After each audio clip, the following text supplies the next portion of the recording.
Well, hello everyone. Welcome to Wine, Women, and Words. I'm Michelle, and with me, of course, is Diana. Hello.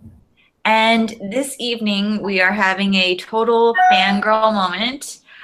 We have author Alyssa Palombo on the show to talk about her upcoming book, The Spellbook of Katrina Van Tassel.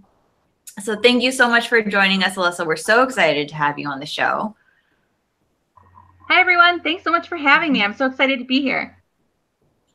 And so I first saw someone post an Instagram photo of your cover, and I don't even know how many months ago. It was a few months ago because the discussions, the text messages immediately started going back and forth. I think there was a screenshot involved going, "Oh my God, have you heard of this book?" Yeah. So when Diana said, I think I'm going to email Alyssa and see if she might be interested in coming on the show. And then there was the, oh my God, she said yes. Oh my gosh, I'm blushing. So we're very excited. But before we dive in, we'll do our round robin of wine. So what is everyone enjoying this evening? That's first. Let's go first, Alyssa. All right, I'll go first. So I am drinking a Chianti, which is my go-to pretty much. I always say Chianti's like bread. You should always have some in the house. So cheers. Oh, lovely. It's rare to find somebody who drinks Chianti as a regular go-to wine anymore.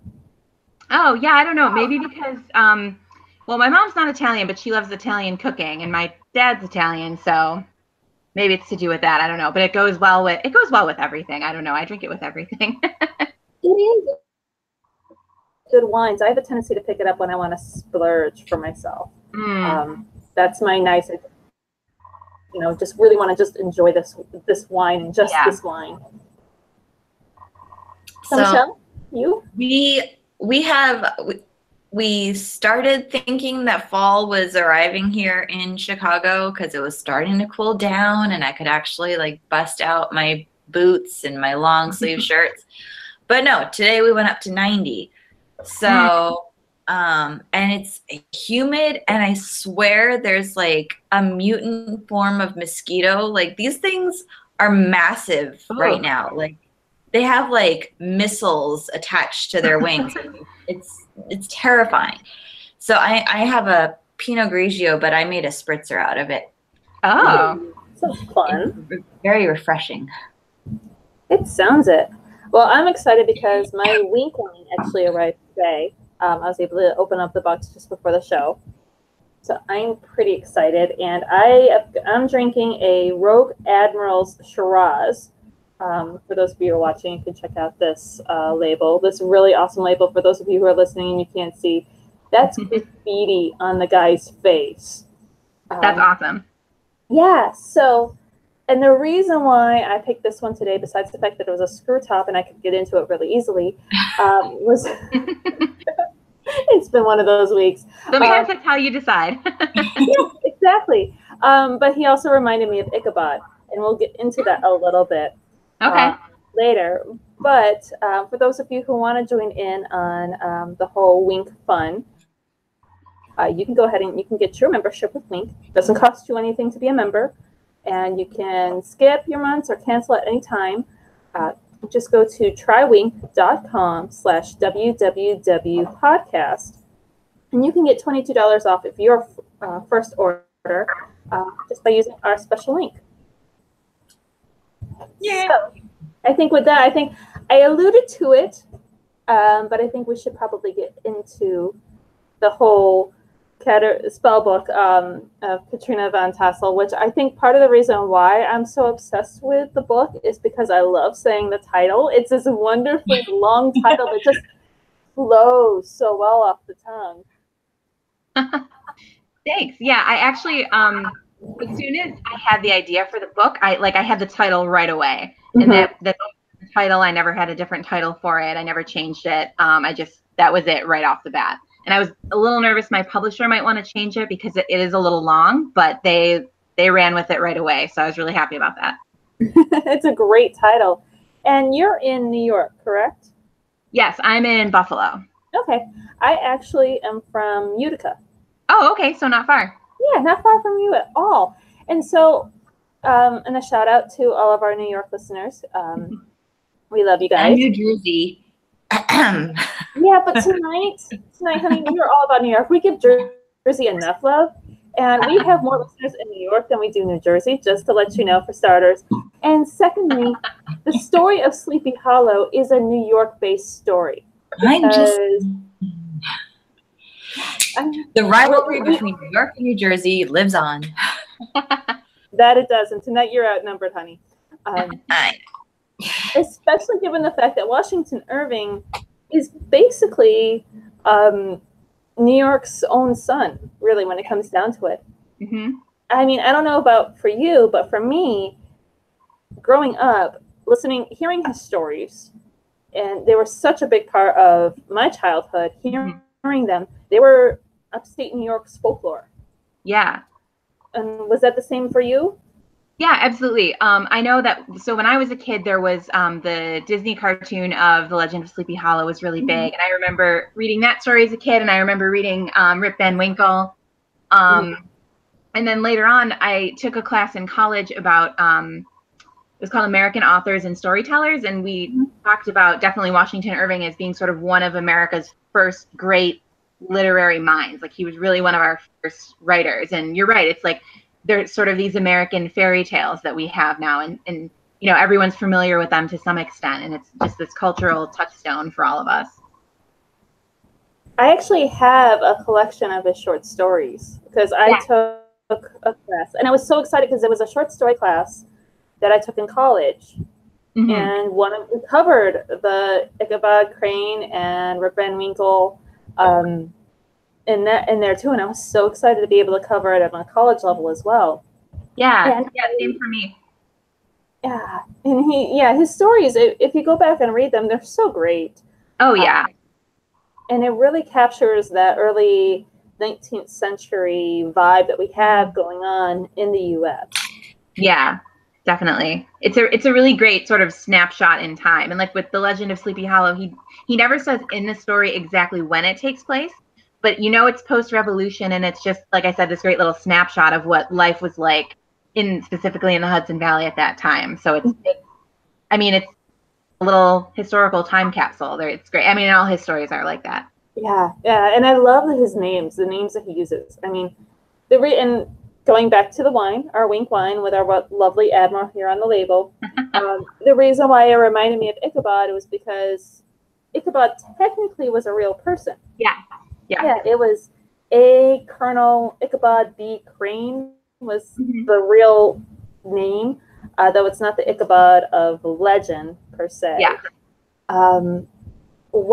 What did you do for the history to get beyond that fiction? Because there's a lot of history that's wrapped in those stories.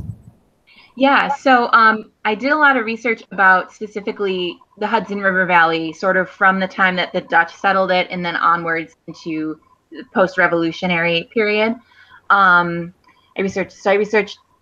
read a lot about that. I found a couple books specifically about the Dutch in the Hudson River Valley. I found this great book about, it was called Food, Drink, and Celebrations of the Hudson Valley Dutch. It was like the best. It had all the information I could possibly want. And so then I also did some research into, obviously the folklore of the Hudson River Valley, because, you know, beyond, of course, the legend of Sleepy Hollow, there's other stories that Katrina tells throughout the book. So I found a great book of other folklore from the Hudson River Valley. And then I actually did go to Sleepy Hollow as well. It's only about a 6-hour drive from here. So I dragged 2 of my friends with me, and we went and we toured Washington Irving's house. We toured, there's an old manor house that was like this, you know, the house of a big farm that was in the area at that time. So that they have it still set up. Part of it's a working farm. They have it set up how it would have been back in the 1700s. So we went there. We went to the Old Dutch Church. You know, we talked to we went on tours, and we talked to the docents and the guides, and I got so much information from that. And just to be able to see that, you know, the locations where the book takes place, that's always the coolest thing. If I can ever do that, I always make sure that I do. That's so cool. And I think being raised in New York, in upstate New York, that's what helped me foster my love for the American Revolution. Because I mean, outside of there, like my husband is all into the Civil War. He loves the Civil War history. And when we were in the Southeast, he had to see all the Civil War monuments. But for me, it was all about Revolutionary War, going and seeing. I mean, even though you don't have like the trench warfare like you had in the Civil War, you know, there was still just that part's really cool for me. And in upstate New York, you still get houses. Yeah, for me, I was near the Oriskany settlement. And the battle for Oriskany. Yeah. So I grew up around that settlement. We used to go there for field trips like every year. And that was always so cool. And yeah, I love that there's that connection with that.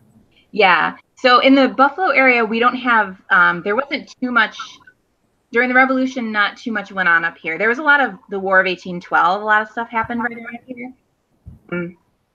But Saratoga's not super far, like the Battle of Saratoga Springs. I remember learning about that. Yeah, and then when I was in Sleepy Hollow, we certainly learned a lot about the Revolutionary history there, the Battle of White Plains, the Hudson. And then, as you probably know, there's right in what is now Tarrytown, right near Sleepy Hollow, is where they actually captured John Andre after Benedict Arnold gave him the plans for West Point, and he had them in his booth. And there's a monument on the spot where they captured him, like a monument to the 3 American soldiers who captured him. So that was really cool to see. That's very cool. Yeah, the war, the Revolutionary War is still very, tangible there. Yes, definitely. Out here on the West Coast, we don't get that. No. It's not very tangible. So let's go into a little bit about the characters. Sure. I mean, Ichabod in the story, from what we've gathered, and especially the Disney version, he is this cowardly little shit, to put it bluntly. I mean, there's no way Katrina is really gonna fall for a guy like that, right? Especially looking at the Katrina within the whole Disney princess realm of drawings. Right. And from what I've seen in some of the reviews, you don't quite make him out that way in the book. So what was your process for Ichabod? Yeah, so I basically did make him a little bit more of a romantic hero type. In my version, he's a little more handsome. He's somebody who he's sort of confident in who he is. He's not arrogant, but he knows what he wants. He's just like a really sweet guy. So I just thought that it would make it a little more interesting. In Irving's story, he certainly implies that Katrina is in no way interested in Ichabod at all. But part of the reason I wrote this book was I've always taken a little bit of issue with how Irving portrays Katrina in the story. It's really rather sexist. There's one point where Irving's narrator says, "Oh, these women," and I'm like, dude, come on. So I wanted to, obviously, in retelling the story, I wanted to take it and, put my own spin on it. So, I wanted to make Ichabod not quite so ridiculous because, he seems almost a little too ridiculous sometimes. So, he's more of sort of a normal guy. Like I said, I went a little bit more of a romantic hero angle with him. I don't know if you guys have seen the show Sleepy Hollow that's on Fox, but I was sort of picturing Ichabod as Ichabod from that show. I couldn't help it because I love that show. Not a bad image to have in your mind writing a romantic. Exactly. Especially with that actor's gorgeous eyes. He has got the most gorgeous eyes. So does. Yes, I'm going to be picturing Ichabod that way now too. Please do. There's an audiobook of The Legend of Sleepy Hollow, and that actor is reading it. It's really great. I remember when he did the Lays for narrations. I don't know if you guys have heard about that, but yeah, I had the Lays narrations one year just before Halloween, and I downloaded it. I was like, I've got to have this. I downloaded Lays just to hear him tell me to turn right. I would get lost on purpose just to have him keep talking to me. Yeah. Exactly. And they say, and it is true, American girls do have a bit of a fetish for guys with British accents. It's true. Yeah, it really doesn't matter what they look like. Just read us the telephone book and we'll be happy, boys. Yeah. That's really what it comes down to. That's all I'm saying. Yeah, it's a cliche, but it's true. It is a cliche because it is true. Yeah. This is one of those times where, yeah, it's true. And I'm really excited to revisit it because when no, I shouldn't even say now. I like the idea of scary movies, but I'm terrified of them. And when I was little, the Disney Sleepy Hollow, like that qualified as a scary movie for me. Like that scared the life out of me for a while. Stupid headless horseman with his flaming pumpkin. It was awful. But I mean, to be fair, Absolutely Fabulous scared the hell out of you too when you were a kid. So I was afraid of my own shadow when I was a kid, and it's not really that much better now. But I do that thing where you like turn off the hall light downstairs and try to casually walk up the stairs, because if you start running, you'll like convince yourself that the Satan is chasing you.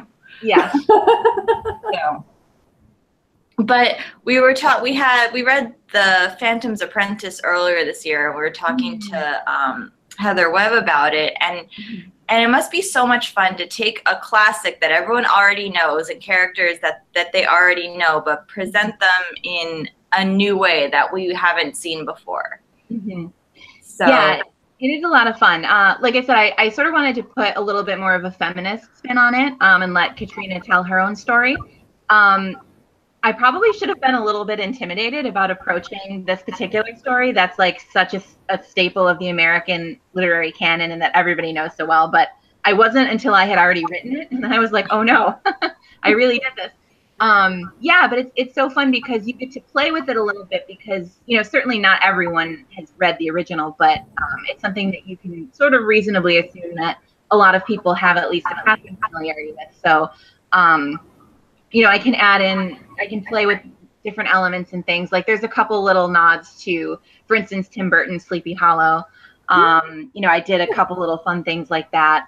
And there were certain points where I strayed from Irving's story because part of what it became as I was writing was, it's very much a book about stories. Katrina's always telling stories. She's telling people the legends of the Hudson Valley. So part of what I was exploring a little bit was how stories change in the telling. And, every time you tell a story, it's a little bit different.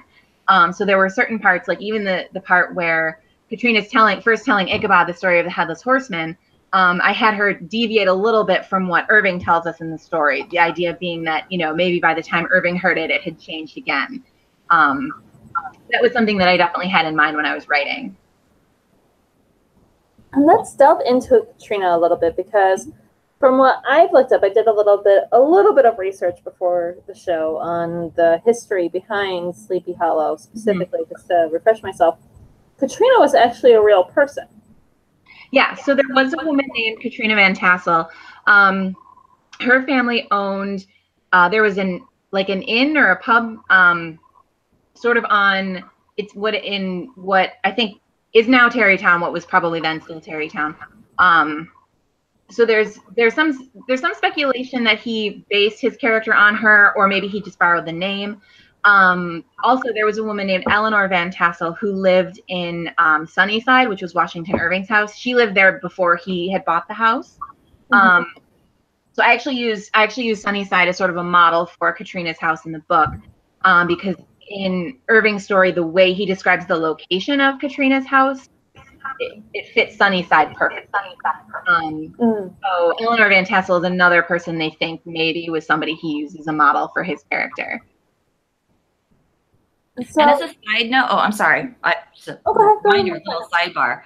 I was reading. I know very little about Washington Irving, so I was just kind of like doing my very intense, in-depth Google research. And I didn't know. I found an article. I don't know if this is true, but I found an Irving fact that said that he coined the term Gotham for New York City. Yes, he did. That's true. Yeah. Huh. Didn't know that. Yeah. And another fun sort of related fact, the term, and he uses this, I think his narrator was always Diedrich Knickerbocker. Was that the name he used? But Knickerbocker was sort of a term for Dutch people in New York State. And so the New York Knicks, that's where the name comes from, the Knickerbockers. Oh, yeah. I love his use of language and his way to, the use, like his inspiration, he loved Yankee names from what I've read. And I posted this on our Patreon page. So if you guys are Patreon members, and if you're not, you should be. It's only $1 a month to start you off, and you get great discussion points and everything. But I posted this on our discussion page on our Patreon, and I listed off some of the names that he liked to use, including Knickerbocker. There is Habakkuk Nutter. That's a mouthful. Return Strong. So for those of you out there who are pregnant right now and thinking of baby names, I would suggest Return Strong. That's a great one. Perfect. Yeah. There's also Preserved Fish, which was a name for an actual person. There was an actual person named Preserved Fish, and his parents hated him. I'm assuming it's a dude. It better be a dude. See, and we went with Landon. I mean, Preserved Fish. It just rolls off the tongue. But then there's my favorite. I can imagine why that fell off the baby name list. But guys, there's my favorite. You should have named Landon. Oh, no. Determined Cop. Wow. Used to. That's my favorite. So I mean, we can't really complain about current baby names like Apple. That's a very good point. Yeah, because I mean, it could be worse. They could be named Determined Cock. I mean, there may be people out there who are named that unofficially. Could be, their subtitle. Just imagine there was somebody with that name somewhere. But what's really interesting is Ichabod Crane was real. Like, definitely, for sure, did exist. Yeah. And I read an article about the real Ichabod Crane, and the writer just kind of talked about, can you imagine, like, being that dude and being like, oh, like Ichabod Crane from Sleepy Hollow? It's like, no. Yeah, so he was, I guess, somebody that Irving had served with in the War of 1812. That was where he got the name from. And I guess he was not happy that his name was used in this story, like, at all. Right? That was, like, duel worthy. And that was back when they still did duels. Yeah, that's true. Yeah, I would be like, bitch, we're going to duel over this. I mean, just name me a coward. If you're going to use my name, like, in his mindset, at least make me, like, a great, brave warrior, not this, like, skinny, lanky guy who sits like this on the horse. Right. I mean, come on now. And before we let you go, because I know we're getting close to our time being up, I want to talk about the witchcraft within the story itself, because witchcraft in this time in America was very much a real thing. In the sense that they still believed in it. It was still possible. Yeah. In fact, within Katrina's graveyard, there is a headstone of a woman named Hedda the Witch. We do not know her last name. We do not know anything else about her, just that her name is Hedda the Witch. So the witchcraft that's within the story is natural. And what made you want to include that? Is it beyond the Halloween theme of everything? Yeah, so it started a little bit with, so first of all, I knew that at some point I wanted Katrina to sort of resort to magical means to find out what happens to Ichabod. So as we know at the end of the original story, Ichabod disappeared, and we never know exactly what happened. Irving gives us a little bit of a hint. So in my book, I wanted to answer that question, and also I wanted, Katrina wanted to find out. So I knew I wanted her to use some sort of magical means to determine what happened. And then I also added a character named Charlotte Jansen, who is Katrina's best friend. She's not in the original story. And so with her character, I got definitely a little bit more into the witchcraft side of things, because her and her mother are sort of the local herb women. You know, they give out herbal medicine, they help deliver babies, all that sort of thing. So that was something that always tended to make you suspect, you know, back in the day for witchcraft. But also Charlotte has a little bit of a gift, I guess we could say.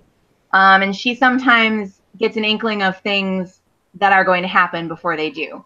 So that has caused some problems for her socially, shall we say. So then, you know, obviously Katrina knows all this about her. And so when she decides that she wants to find out what happens to Ichabod, she knows Charlotte can help her through some unconventional means. Fascinating. I love the element of witchcraft in there, because it touches on the history of it for the region, because it is something that's so very real for the region. But also it just adds that element of that spookiness without it being like overtly Halloweenish. Yeah. And I love work that, you know, sort of hints at the supernatural, but, you know, the author never kind of explicitly states whether something supernatural is happening or not. So I had that in mind a little bit too when I was writing this, for sure. I didn't want it to be like, you know, too magical, too over the top, but there are some things that, you know, certainly could be, you could maybe find another way to explain some of the things that happen. But yeah, it was definitely fun to play with those magical elements and what is and what isn't considered witchcraft in this particular time and place. Oh my God, I cannot wait to get my hands on this book, in all seriousness. My husband's going to hear even more and more about this book. But for those of us who really are excited about getting our hands on the book and are planning on either pre-ordering it or, you know, pre-ordering it, I understand that you're running a special on your website. Yeah, so I'm running a pre-order campaign. So if you go to my website, which is just alyssapalombo.com, the information's all on there. But basically, if you pre-order the book and email me, my email address is on there. Email me, you know, your receipt saying that you pre-ordered it. I will send you some goodies, including some of these bookmarks. Ooh. And also I'm sending out a signed book plate. And so you'll get all of that no matter what. And then you'll also be entered to win a set of 4 tarot cards that are hand drawn with pictures of the characters from the book. Oh, so, how cool. Yeah. I did not draw them. So I drew them. He's an amazing artist. I can't draw, so I commissioned her to do them. This is why we have great friends who can do things that we can't. Exactly. So guys, be sure to check out the show notes. I'll have the link for that posted in the show notes, as well as a link posted on our Facebook page. So you guys can check that out, pre-order your book, and get some super awesome book swag, because we know we all love our book swag. So thank you, Alyssa, so much. I know it's getting pretty late there for you. Thank you so much for joining us. We are so excited about the spell book of Katrina Van Tassel. And we'll talk to you again. We will have you on again. Oh, great. Yeah, thank you so much for having me. This was so much fun, and I'm so honored. And I really hope you guys like the book. I'm so excited that you're excited about it. Yes, thank you so much. You're so welcome. Have a good night, everyone. Bye. So we're going to switch over now to our conversation about Another Side of Paradise. I have not read as much as I should have read this past week. This week kind of got away from me. Me too. I'm on chapter 27. I'm on, 26. So. Okay, so we're roughly there. So where are you in the book, in the story? Okay, so I think I'm at where she goes to Chicago. Hey, for the radio show, and she like sees Scott drunk for the first time, and he's like totally fallen off the wagon, and he's a little more reminiscent of the Scott that I know from Z. Mm-hmm. Mm-hmm. And I'm like, oh, there you are. I know you.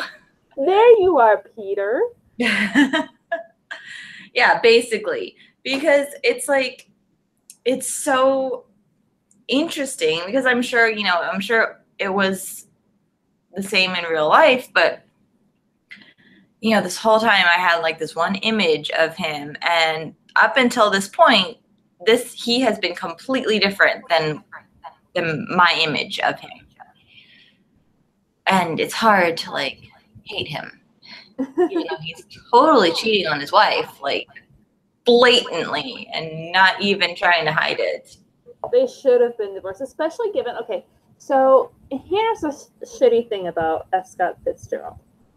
So, for those of you who are not familiar, who have not read Z, a novel of Zelda Fitzgerald, which I recommend you guys picking up after this book, since we're assuming that you've read this book up until this point, because we will be giving away spoilers. So you have been warned. But when it came to Scott and Zelda, when she cheated on him, he made a huge deal out of it. He was so upset. He made her tell the story of this. I want to say it was somebody in the French military. I want to say it was a pilot or something. Yeah. Mm-hmm. Yeah, an officer or something. Yeah, he made her retell the story and basically say that the guy died, which he didn't. And he was just a real dick about it and really embarrassing her about it. And then here we are, fast forward to a point where in their marriage, they're basically separated. Really, for all intents and purposes, they are separated. They should be divorced. She's holed up in a mental hospital in Charlotte, North Carolina, right? Asheville, North Carolina. Yeah, so she's in North Carolina. She's in a mental hospital. They really should be divorced, but they're not. And here he is having an affair with Sheila Graham, living with her like she's his, not necessarily living with her, but dating her like she's his actual girlfriend, like full-on girlfriend. And he's kind of a dick, really, to put bluntly. And even though he is that nice guy through the story, I have that in the back of my mind that this dude is still a dick. I don't hate Sheila. Maybe it's the feminist in me, because I don't hate her, because, even though she knows that he's married, looking at Sheila's story and her history, she was not one for monogamy.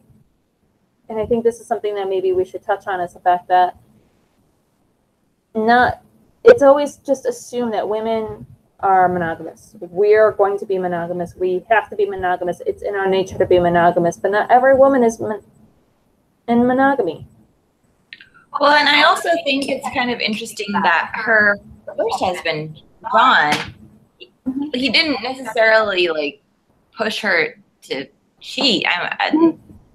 Definitely not. But I mean, he told her to not tell anyone that she was married, to make herself available to the patrons of the theater while she was trying to become an actress.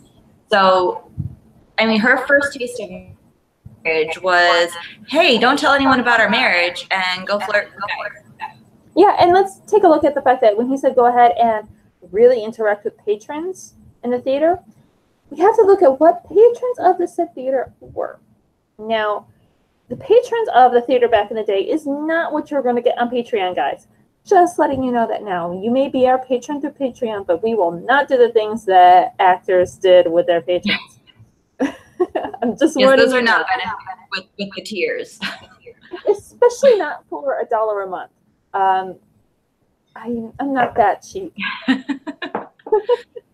So with a patron back in the day, like especially in the 19th century, the 20th century not so much, but in the 19th century and earlier, being an actress was pretty much tantamount to being a prostitute. You did things with your patrons. You flirted with your patrons. You let your patrons take you out to dinner. You let them basically, you were basically their mistress, or what do they call a male mistress? A mister? Mr. monster. There was a How I Met Your Mother episode about this. I just can't remember what Barney came up with. Man whore? Master? No, I don't know. I think I might have to Google that now Escort. because I'm sure there's somebody screaming at us as they're listening. What is the male equivalent? What is a male? Okay, you do male equivalent. I'm going to do what is a male mistress? Oh, okay, now that's kind of fucked up. A male equivalent for a male mistress, the more general term is lover can be used, but it does not carry the same implications. Paramour is sometimes used, but this term can apply to either partner in an illicit relationship, so it is not exclusively male. Come on, guys. I feel so let down right now. Yeah, no, there is no male version to any negative female term. Okay, Diana is going to get on her proverbial feminist soapbox here for just a brief moment with a what the hell? I mean, we get labeled as being a mistress if we date a guy who is married, but the guy gets off scot-free. And you look at relationships in general, and you look at, like, say, Charles and Diana, Clinton's, Bill Clinton and Hillary Clinton. The women were branded with the proverbial A, not just on their chest, but like tattooed on their forehead. Nobody likes Camilla. Nobody likes Monica Lewinsky, but we seem to forget that the male is involved too. But if you have a male mistress, like, say, a la Breakfast at Tiffany's, because he was totally a male mistress, nobody looks at him like he's this whore, because he's just a dude. Dudes get to sow their wild oats. So I have run out of steam, and I'm going to drink more wine. Michelle, you may continue. Well, yeah, all of what you just said. And I have slammed my wine cup down, and you guys don't hear that because I have... Slam your cup down. I am, but you guys can't hear it because I have a felt coaster so that you don't hear when I lift up my wine and set it back down. Because even though it might sound like it, I am concerned about our audio quality. And it's also frustrating to... I can hear myself echoing, and it's really weird. It's also frustrating to, like, see this guy's ego is, like, uncontrollable. I mean, I feel like up until this point, it's gotten a little bit better. Like, he's not this oversensitive, like, can't take any criticism author. I feel like maybe his drop out of the public eye, like, has kind of tempered him a little bit, but now, like, that whole scene of him showing up drunk at the airport and being drunk on the plane, and him just, like, going on and asking people, like, don't you know who I am? Okay, first of all, absolutely no, not, this isn't, like, negative in any way, but most of the time, unless we recognize authors because we interview them face to face, but a lot of times, like, people know the names, but of authors, they're not going to know the faces. So no, people probably, the average person, if they bumped into F. Scott Fitzgerald, they probably wouldn't know who he was anyway. Right? And I mean, let's look at the fact that he is so thin-skinned. He is everything that they tell us as writers not to be. He got offended over every little thing, and from what we've read and from what we know, and yeah, he's very childlike, and I think he's worse. And the editor in the book, I don't know, did you get to the part where you get to meet the editor? Not yet. Mm-mm. Okay, so the editor shows up. Is Max? They're in Chicago. And the editor is trying to actually help them. It's not really that much of a spoiler. He tries to help them out, helps her get him back to California, basically, because he's just sloshed the whole freaking time. And editor's like, yeah, this is Scott. And he's like, sober Scott and drunk Scott are two totally different people. And I don't know if I think that historically looking at that, it's easy to surmise that could be the case. And that probably was the case, because when you look at alcoholics, you hear that often that, yeah, Scott, or this person when they were drunk is totally different from when they're not. I mean, I had a friend who, he had stopped drinking, and one of the reasons why he did was because he would get blackout drunk, and he just turned into this raving lunatic. And like, with all sincerity, there was a party where he was throwing fists, running around naked, throwing fists at people. But that was him with alcohol, and he had to sit back and realize, okay, I should not be somebody who drinks alcohol. I don't think Scott ever really made that realization. No, because let's face it, Scott was a great writer, but he was also trashy. And in that time period, I don't think he was able to make that decision. And I think that was one of the problems with him and Zelda, was that when you make the comparisons between Sheila and Zelda, which I hate to compare two women, but you're looking at them historically, you see the comparisons between the two, because Zelda didn't point that out to him. Zelda was just as off as he was, and she just went along for the ride, and she was like, yeah, let's create a scene, let's be dramatic, I'm gonna be all Jerry Springer up in here, before Jerry Springer was even a thing. But then when you read the book and you look at Sheila's reactions were different. And I think it's easy to see that she was very much a different person from Zelda. And the way she reacted was different. And I know this is historical fiction, so it may not be accurate in that regards, and something that we'll have to take a note of and ask Sally about. Mm-hmm. But given what I've read about Sheila, doing the research, because this is what I do with historical fiction. If I'm reading somebody else's historical fiction, I go and I read about the other person that they're writing about, and actually learn about the history. Sheila doesn't strike me as somebody who would be drama seeking like Zelda was. Which is ironic, because she was a gossip columnist. So maybe that's why I think that was her, her living. Like, she made a living out of other people's drama. She didn't need to make her own drama. Like, she stayed out of the spotlight. Because if she created her own drama and she was like this crazy person, no one would talk to her. Mm-hmm. Mm-hmm. Exactly. So, and she needed to be sane. And then you also look at her background and look at where she came from. I could see her not wanting to be this drama-based, dramatic person as she was.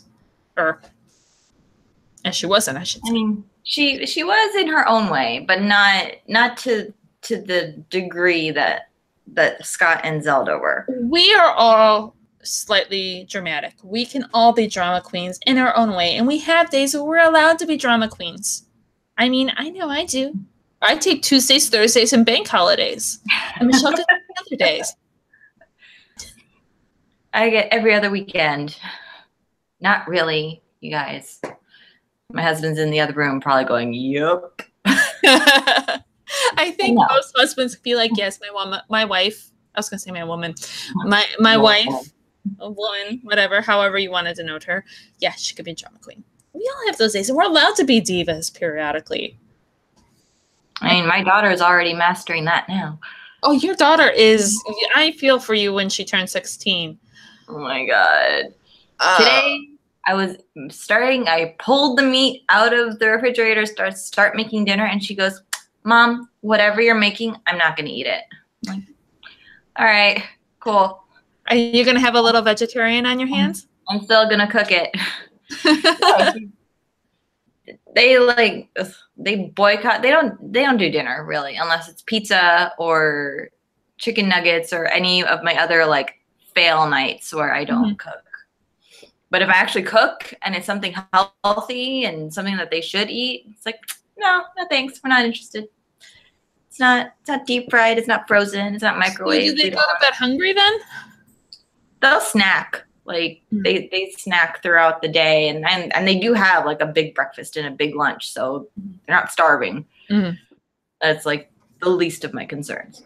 You see, the thing I heard with my dad growing up is this is not Chateau Giovinazzo. We are not a restaurant. You will eat whatever your mother makes for you, and you will like it, and you will deal with it. Though I was that weird kid who chose broccoli over chocolate any day of the week. I love my vegetables, and it's really no wonder that I'm back on the vegetarian kick. I've been a vegetarian on and off for a number of years, and it shouldn't have been a surprise to my parents when I was like, yeah, I'm going to be a vegetarian. Especially when I had a love affair of spinach, guys. I kid you not.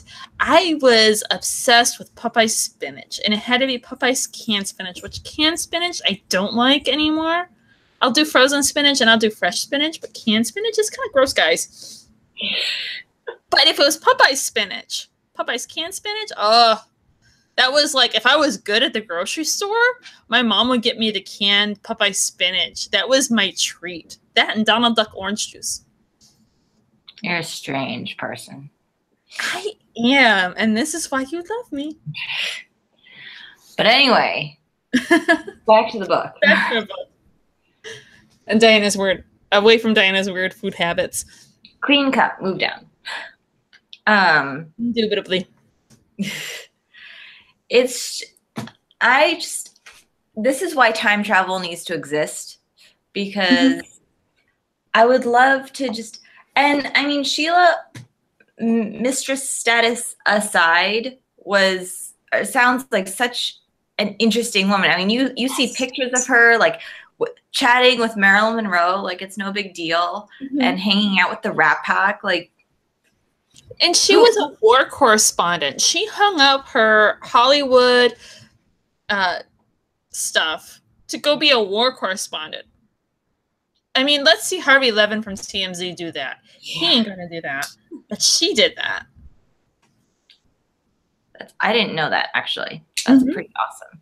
This is why you research the people that you're reading about. I did, but I didn't get to that part. I did the whole life biography thing. I wanted to know what her life was after Scott, because I mean, spoiler alert, he dies in the beginning. Yeah, the first page is him dying, so I don't think that counts as a spoiler. But and Zelda outlives him by how many years? By several years, right? She's alive for what I want to say like 10 years. I think so. After him. Yeah. So, like, how did she find out, like, how he died, where he died, who he was with when he died? I think we covered that because, I mean, they inform people, and, like, Scotty, their daughter, knows. So the word got back to Zelda. So, I mean, she was informed because she was there at the funeral. Zelda was there, yeah, but Sheila wasn't. And let's take a moment to talk about how much of a pretentious asshole Ernest Hemingway was. Well, yeah. I mean, it's kind of a given the guy's an asshole, but he's made out to be a pretentious asshole in this, which I think is quite fair to say. I mean, weren't you the one that hated Hemingway for like a year? I couldn't read anything Hemingway. I couldn't do anything regarding Hemingway because of Zelda. Because of Z for Zelda, because he was I didn't realize, I knew he was a womanizer, but I didn't realize how much of an asshole he was. And guys, look at his history. He was an asshole. He would barely survive the Me Too movement. I'm sure he would be able to do the whole, I don't think he assaulted anybody from what I've read, but he was a womanizer. And he liked his women to be independent and, feminist-esque, unless they were married to him. At that point, they had to hang up their shoes and whatever career they had and be his wife and only his wife. I think that's why him and Martha Gellhorn didn't last very long when they were actually married. But, at this point in the story, Scott and Ernest are no longer BFFs. they've cut ties. And in fact, and he makes a reference to him that, yeah, that's my former best friend when he sees his books. And it's all, I mean, it must be hard, you know, he, at least in Scott's eyes, he took Hemingway under his wing and kind of like nurtured him and helped him. And then to watch your career like fizzle while your like quote unquote protege like becomes the next, not necessarily protege, it's probably the wrong word, but you know, to see someone that started after you, yeah, like surpass you and become the next known name. I mean, that can't be easy. No, I don't think that can be easy, but then I think that's also something to take into consideration with emotional development. How emotionally mature are you? Like if I'm mentoring somebody and I see that they're doing really well, great. I feel like I can take part of that, their achievements as part of my own, really, because they took my advice. They listened to me. I helped mentor them, and look at how great they're doing. Yeah, my career might be in the sunset years, but look at how great they are. And I'm also the kind of person where I've come across writers, and technically I'm an amateur writer, I guess you could say, because I don't have a book published yet, and yet being the key word. But I'll talk writing, and I'll talk all the stuff that I'm doing in the literary world, whether it be the podcast, WNBA, or creating her story. And it's funny because I'll sit down and I'll be at a barbecue and I'll be like chatting. I'll be like, oh yeah, I'm doing this, and this is so great, and this is, you know, I love doing this and this. And then the other person who's also a writer is like, oh, and like they won't talk to me for like the rest of the night. And I'm like, what'd I do? She's like, writer friend, let's talk writing stuff and how cool writing is. And I think that's something that's kind of inherent sometimes within the field where we get that whole we want to be competitive with each other in a lot of ways. And I don't know if it's the same with other genres, but I've been able to become friends with a number of historical fiction authors, and I look up to a number of historical fiction authors as mentors in a lot of ways. And both they and myself are very much of the, here, let me cheer you on. And maybe it's women. Maybe it's just the way women are. We're not like how they portray us in reality TV shows where we want to stab each other in the back all the time. Where if I see a friend like Eddie and I, you know, we've come up, Eddie Louise was on the show not that long ago, and we came up together and we've both been writing together, and she got her book published before I did, but I know how much work she put into it. And I am so unbelievably happy for her success. And I think that's something that, you know, I think maybe it's this generation, or maybe it's the fact that we're writing about women's stories, that we know that there's room for so many of us to become writers, whether it's through self-publishing, whether it's through traditional publishing. But I think that the attitude that Scott had, I think, led to his alcoholism and led to him basically destroying himself and killing himself, because it wasn't only Ernest that he was bitter about. He didn't like it when Zelda was doing stuff that was making her a successful author. He didn't like it when there was another friend who was being really successful, and I forget his name, it was mentioned in the book, but he didn't like that either. Which is ironic because he helps Sheila. Like, he wants her career to succeed. So, but I think when Sheila, it's in a different realm. It's not the same as his. You know what I mean? But she's still a writer. She's a journalist. It's true, but I think maybe it's because she's a journalist. And when you look at, like, when she was doing the thing in Chicago, it wasn't fiction. It was the Hollywood Report. Maybe. But she was talking about Hollywood gossip. So I think he was able to separate that. And that was also sober Scott that was like that. It was not drunk Scott. True. See, drunk Scott is the problem. If we just had sober Scott, it would be a different story. Exactly. Maybe sober Scott would have been like, I should probably get a divorce before I move in with this woman who's also engaged. So maybe it doesn't matter. Well, that's okay because by the time she goes to Chicago, she's already dumped her fiance. So, and they're not living together. I feel bad. I don't feel bad for the Marquis because I think the Marquis wanted her to be something that she wasn't. Well, okay, but that aside, like, he loved her, you know, like he waited for her. He waited for her to get divorced, and he waited for her to notice him and to accept his proposal.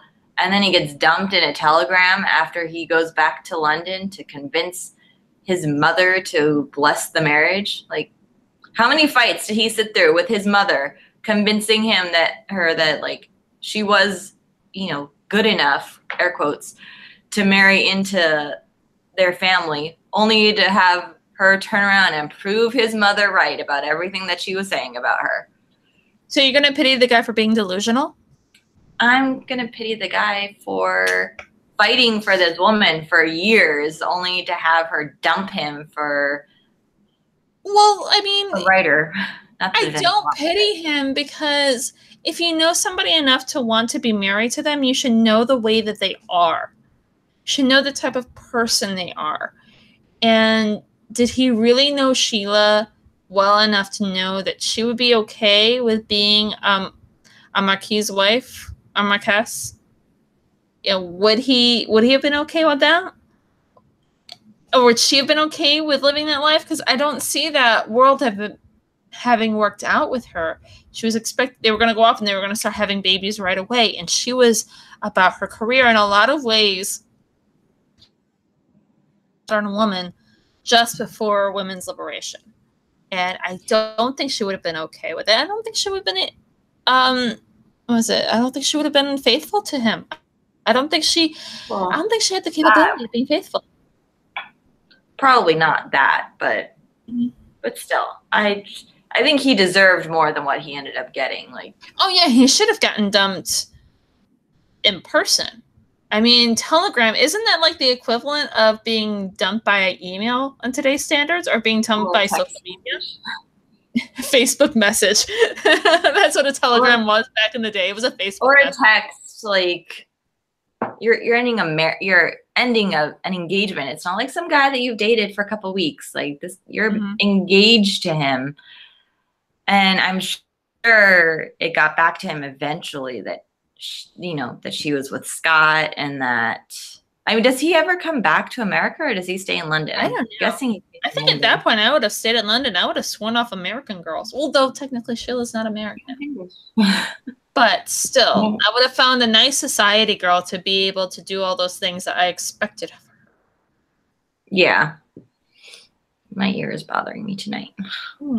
Well, on that note, I suppose we are at our full hour. So we'll let you go deal with your ear, with whatever issues you're having with that. And you guys keep reading. Just to let you know, we do have a special bonus episode coming up this Saturday. Michelle's going to go play Cinderella and go be at a ball. So she will not be joining us. But I will be joined by Trisha from the Secret Society of the Sisterhood. And Natalie, the president of the Women's National Book Association, for the LA chapter. We're going to sit down and pretty much have a Wine, Women, and Words happening. And I just like saying happening. So we're going to talk about the Secret Sisterhood Society and chat about books and all sorts of cool women-like things. And so if you guys want to join us for that, you are more than welcome to. Keep an eye out for that episode. And then next week is when we actually have Sally on, isn't it? Yes. Yeah. I know we have so many things to discuss with Sally, so many questions, so many things to ask her about. This book has spawned a lot of talk. Well, it's a very discussion-friendly book, especially because, these people, they all existed, and they all existed not too long ago. This is like the perfect, this should go in a book club list. This should be a book club read. because you can have so many great absolutely. discussions off of this. Oh yeah, absolutely. And you guys, if you have a book club, read this book with your book club, and then do like a potluck dinner of like vintage food that you get from like you can only get in the 1930s and 40s. I had some friends do that with the 1920s food. It looked kind of gross. Well, maybe just was a dress thing up back instead then. of, or have like cocktails from that era. Maybe not food. Well, I mean, you could always have some fun with it. Do both. All of the above. Do it all. Yeah. So the plan is, guys, finish reading by next week's episode and join us to talk about with Sally about the Another Side of Paradise. Because for a moment there, I completely blanked on the name of our book. For whatever it's called, the book. Yeah, the book. The book we're reading. Yeah, I've had enough wine tonight. So on that note, good night, everybody. Bye.